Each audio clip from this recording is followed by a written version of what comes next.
Lu Jinian's actions were swift and decisive, not giving Qiao Enhao any room for objection. He pushed her into the front passenger seat and returned to the driver's seat. He fastened his seat belt and slammed the accelerator.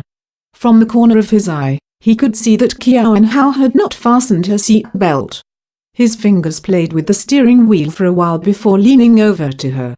Qiao Enhao was shocked by his sudden closeness, and since she couldn't tell his intentions, she moved backwards instinctively.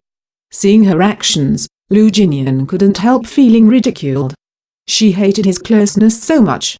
His eyes dimmed instantly, his lips clenching tightly.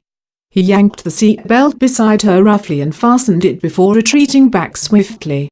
Back in his seat, his feet slammed into the accelerator once more.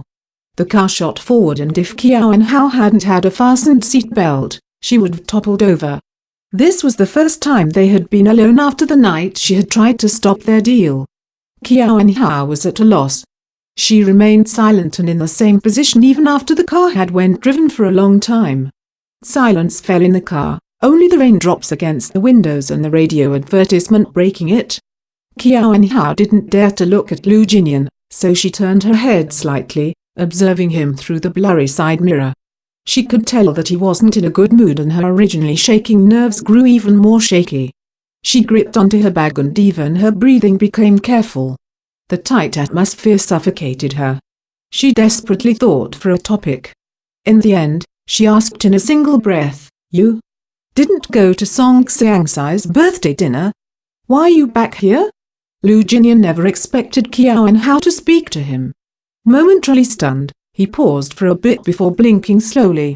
With a slightly warmer expression, he continued to look ahead.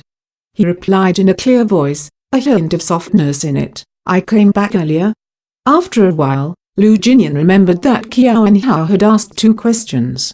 Ever since young, he had always been alone, not interacting with others much, hence he grew to have few words. But every time Qiao Enhao asked him a question, regardless of whether it was before or now, he would try his best to reply as fully as possible.